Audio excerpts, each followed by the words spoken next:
I'm dipping my toe here. I know this is treacherous water, but how much of this stuff getting thrown in here do you think is just for clicks? Because the Nebraska fan base is just rabid and is begging for moments like this to be relevant and just click on my shit if I... 45, 50, 45, 40, 35, 30, he's gonna go! Holy cow! Big Red Junkies. Day by day, he gets better and better! He gets better and better! Team JPP!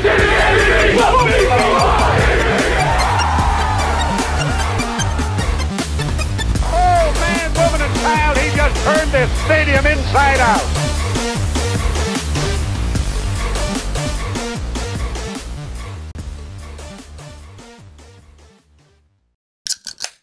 Right.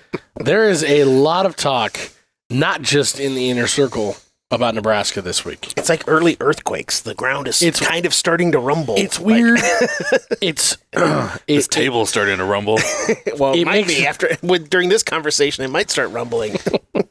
It makes me feel good. At the same time, it gives me like PTSD vibes of like year 2 heading into frost. Mm-hmm. You could just say the last 20 years. Well, true. But I'm also thinking about like early Mike Riley time before we realized that everybody was eating ice cream, not working out.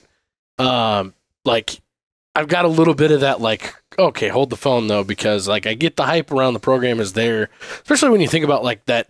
I don't remember which year it was, the recruiting class that looked like it was going to be really something when we got Jebbia and Keyshawn Jr. and all that shit. And there was a lot of hype coming up around the program, and it wasn't just from local guys. Yep.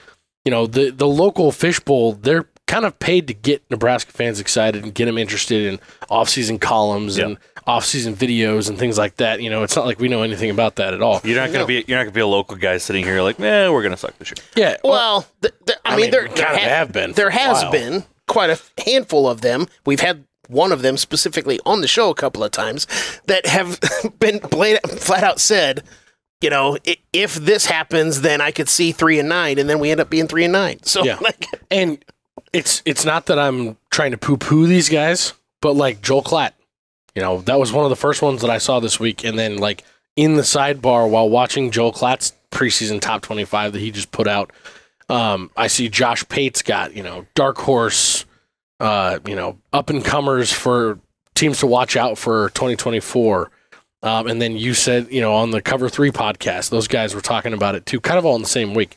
You know, obviously we're post spring ball. Everybody's gotten a chance to put some eyes on at least the games that were out on TV. And like the interesting thing to me to look at it is to say, you know, we looked at Lance Leipold at Kansas as a head coaching option. At least we thought we did. Yeah. And a lot of us said, I think we said, we'd be happy with that choice. Oh, gosh, yes. And he's been at Kansas now. This is going into his 4th season, if I'm not mistaken. He's done some really good things. He's put a couple good recruiting classes together. Really good for Kansas, they were? Well, yeah, for Kansas. He's done some great things. It's insane. And they've won some games, and they're supposed to be pretty good coming into this year. He has us ranked a spot above them. Yeah. At 22 in his preseason ranking. Yep. It's wild. If you go out and catch the video, he says a lot of really nice things. Again, you're talking about Joel Klatt. Joel Klatt, yeah. He broke it down really well on each team. And the phrase that stuck out to me that is not something we've heard from everyone outside the fishbowl for quite a while. Nebraska's a good program. He's looking at, and he breaks it down, like he makes that statement and he breaks down, you know, what Matt Rhule's done so far. And it's just, what he's done in his history. Yeah, and what he's done in his history. And I think everybody's starting to take note. I think the Dylan Raiola signing was huge. And to everybody that's not on the inside, that maybe didn't watch the spring game, that hasn't seen anything else other than highlights of Dylan Raiola while they were hoping their team was going to get him, you know, they instantly are looking at him, regardless of what Harburg has done and what we saw in the spring game and liked. They're looking at him as an upgrade over the atrocity that we had at quarterback last year, regardless. And so all these guys are talking about Nebraska's, hey, you better watch out. And it's different. This year is different for the first time ever. A you better watch out dark horse type team might be in the playoff. And we're not talking about, you know, there was a discussion this week on Damon and Ravi were talking about it in the morning, either yesterday or today. about, is the looking at a 9-win season that was always thought of as bad. It cost Pelini his job. It cost Solich's job. Is a 9-win season really the same as a 9-win season used to be? And I don't think the answer is even close. No.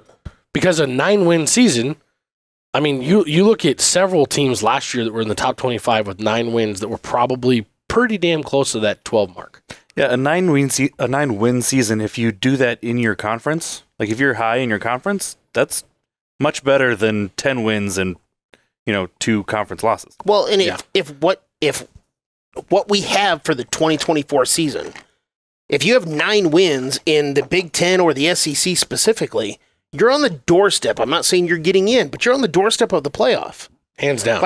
So 9 wins now is not the same as 9 wins then. It's a completely different conversation. Yeah. And so, but that's why I think that it's a different thing to hear people talk about us as a dark horse or as a bottom end top 25 team, because that means we're getting there. Yep. We're getting to that level where it's not a wild expectation to start expecting to see some good things. It's definitely progress over, I want to make a bowl game. Yeah. Do we think that it's fair? Do you think it's warranted? The hype? Fair? Sure. I'm talking about where, for instance, Joel Klatt putting us at 22. Do you think that looking at Texas A&M at 25, Kansas at 22, I don't know that I would, I think of us as a preseason fringe top 25 team, maybe top 30-ish. That's just kind of where I am. In May, I think it's totally fair. I don't. Again, all these preseason, they all at least admit way too early preseason. This isn't me trying to be Joel Klatt's an idiot, or if I don't think that Nebraska should be in the top 25 or Josh Pate or anybody else. This show is also a way too early show because we like talking football. Yeah. But my thing is the last 2 seasons, there has only been one team in each of the last 2 years in the preseason poll ranked that was basically under 500. Last year we had Texas A&M was ranked 23rd in the preseason poll. They went 5-7 in the previous season. Their wheels fell fuck off. I'm not talking about the 23 season. The previous season. They were 5-7. And then they became a preseason top 25 team. Got it. 2022, the 2021 season, they were 4-8 USC. And then in the 2022 preseason poll, they were ranked 14th. That was the hype coming in with Lincoln Riley. Absolutely. But what I'm saying is, out of the last 2 seasons, there's only been 2 teams total that were under 500 and in the preseason top 25. And where'd they end up? Where'd those 2 teams end up? I didn't look into that part of it. But my point is, Nebraska is coming off of 5-6 seasons under 500. Yeah. The likelihood of us being in the top 25 or even should be in the top 25, it also depends on how you want to look at it. So if you were doing an AP top 25 and they called us and said, "Hey, Big Red Junkies, let's do a top 25." Would you do the poll as what you see right now or what you're projecting for the season? You have to do what you see projecting for the season. Oh, everybody does it differently, though. Yeah, but to punish a 24 team for any of the past teams, that's just not. Are you really punishing a team for a preseason poll? Yeah. I'm not saying you're ranking based on what last season was. I'm saying, are you doing your ranking based on what you think the team is right now, or are you doing your preseason ranking based on how you think the season will finish? Can you explain the difference? Yeah, you're kind of losing me the more you talk. So right now, I would not put Nebraska because of a lot of question marks, and I understand the talent and everything else like that. But Nebraska having a true freshman quarterback, questionable running game. What I'm asking is, I would not put them as preseason top 25. But if you were to tell me to rank your top 25 based on how you think the season might end, I would not have a good argument saying Nebraska won't finish in the top 25. Yeah, that's what I'm trying to say. I don't think. Does that make sense? You make a preseason poll based on anything other than what you think week 1's going to look like. But that's me. But people do it differently. That's why I'm asking the question. To me, I get confused because it's a power ranking. So every single time I do a poll, it's how well I think they're going to do this coming year. Yeah. Not just in their first game. Yeah. like if I did a poll, I would literally do it week by week, and I would scrap everything every week that I did a poll. But there are guys that do these polls that don't do it that way. That's why I'm asking, like, what is your mindset going into if you were to do a ranking? That's why.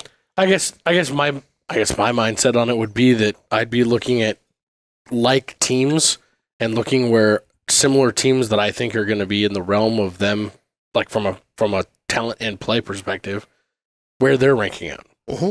And looking at that and saying, okay, well, who do I think is better than them?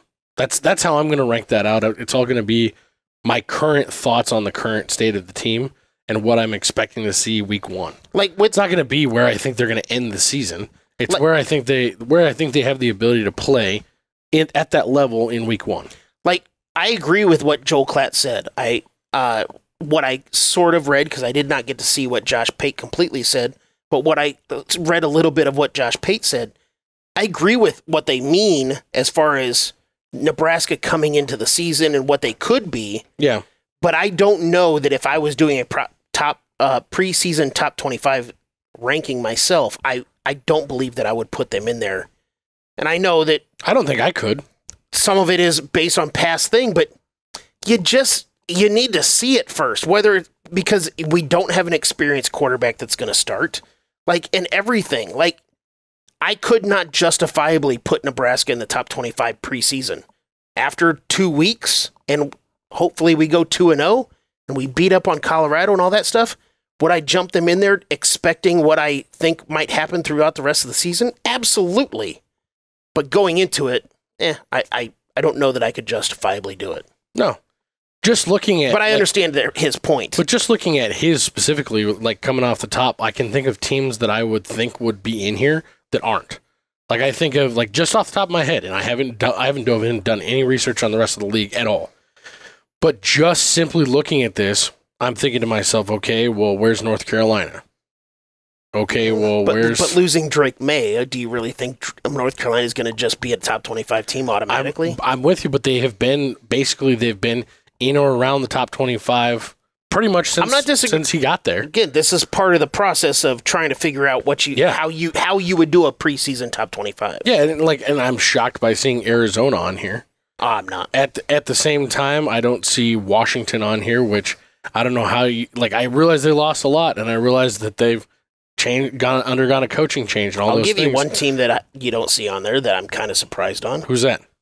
Because of their head coach, Wisconsin. Yeah, that's another one. And to think that somebody in the national media is looking at where Wisconsin ended the season last year and where Nebraska ended the season last year, and the projections that even these guys, even Joel Klatt, he talked about. Oh, is Matt Rhule or Luke Fickell a better hire? Yep. And I believe he went with Luke Fickell, and they were the better team for the majority of last year, barring injury. Yep. And so to not see them on this list, things like that, there's just a lot that goes into it. And I'm dipping my toe here. I know this is treacherous water, but how much of this stuff getting thrown in here do you think is just for clicks?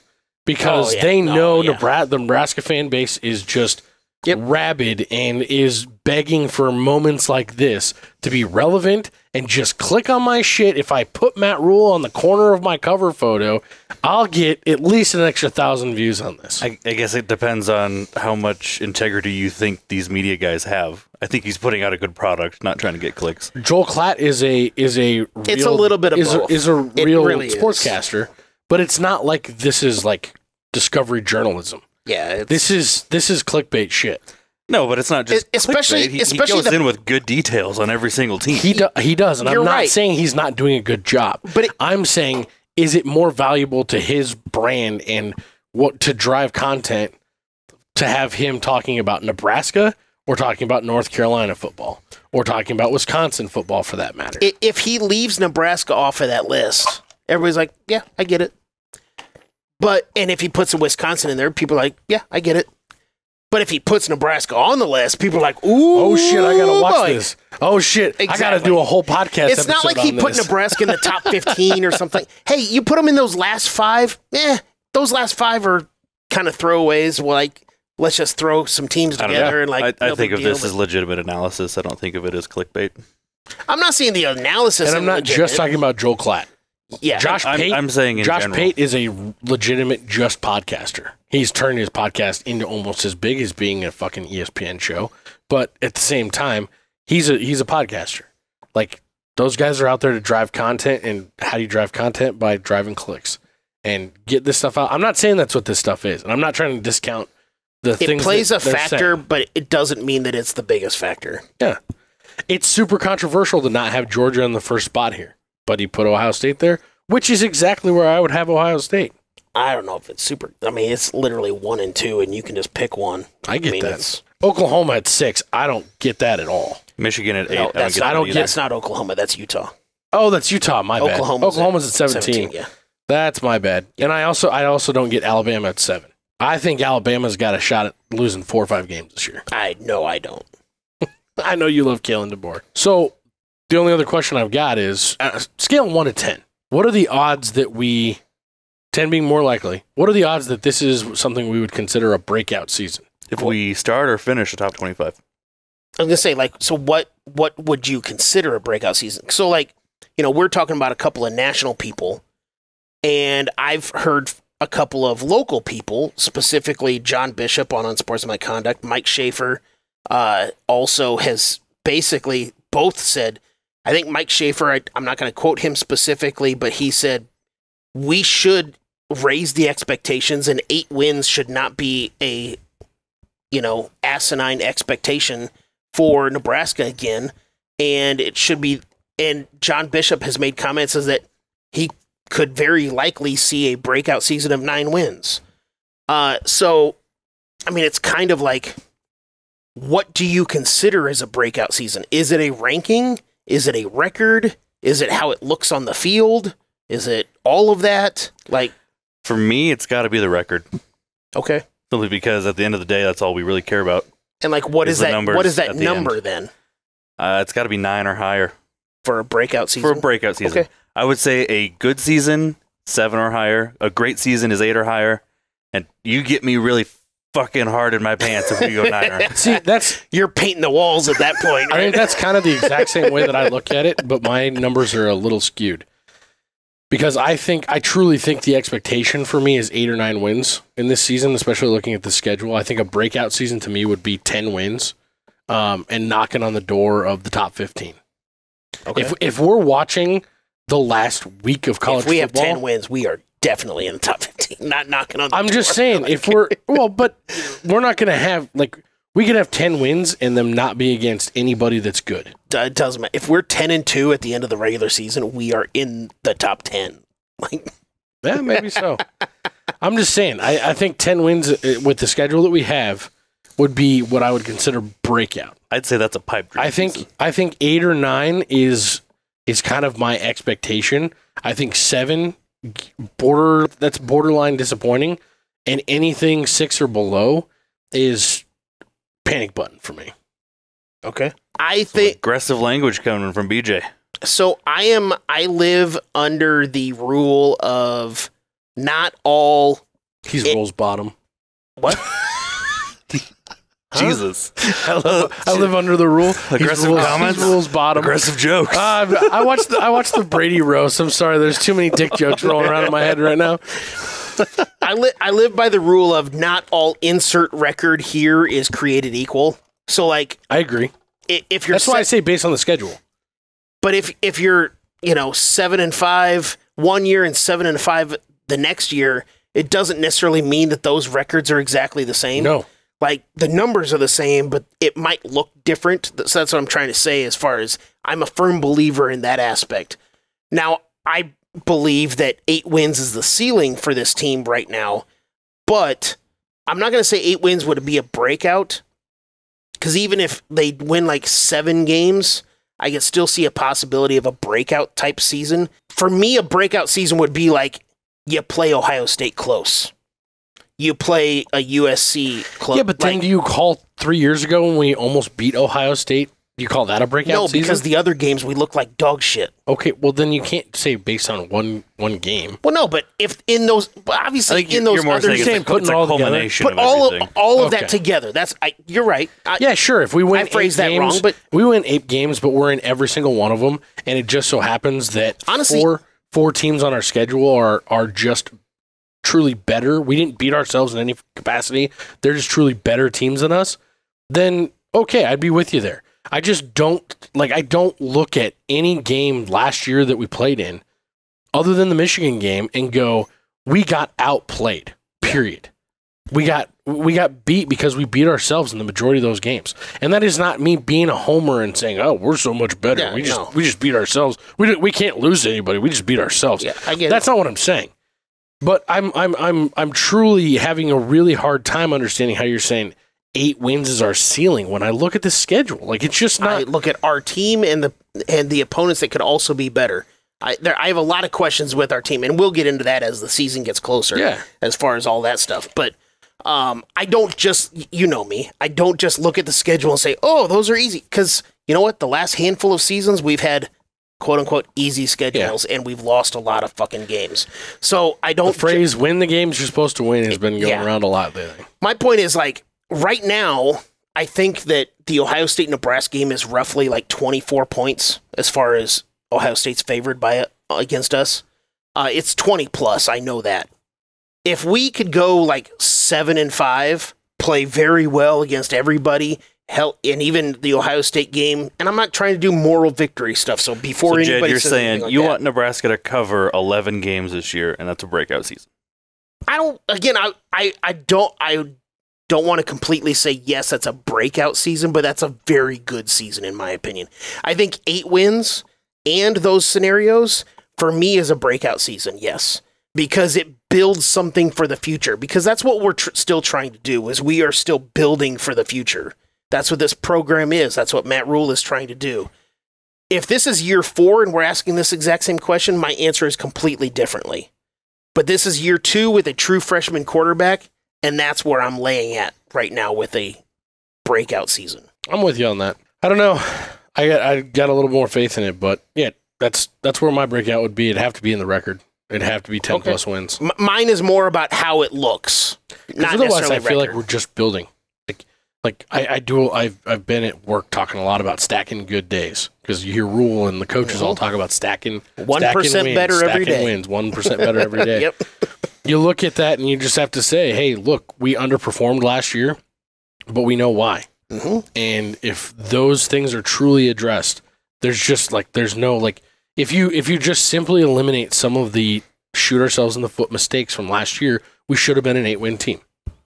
And so I look at that and I say, you have to stack on top of an 8-win team, not on top of a 5-win team. And I agree, but until I see it, I can't be super comfortable that it's going to happen. But your lack of comfortability with believing in them that they were an 8-win team last year is leading you to think that 8+ wins is a breakout season. I just don't see that. But again, it's also how it looks. That I'm not just looking at 8 wins as far as the to be number. fair, he said 7+ wins, so he's going to be really impressed this year. Jed's going to be smiling ear to ear. Like I said, every week after we beat Indiana. for me, it's more about how it looks than what the number is. We're going to have to do our podcasts for every game after 7 wins in the hospital, because Jed's not going to be able to get it down. Jed's that whole 4 hours thing. After we're 7-0 headed into Ohio State, Jed's like, the rest of it's breakout. Doesn't matter. Doesn't fucking matter what happens the rest of the season. Shit the bed the rest of the 5 games, boys. Nope. We're good. Nope. You I'll broke take it. out. Can't. I'm not taking a lower level bowl game. Just not going to happen. I'll take any bowl game. And this may be the most unbelievable night in Cornhusker football history.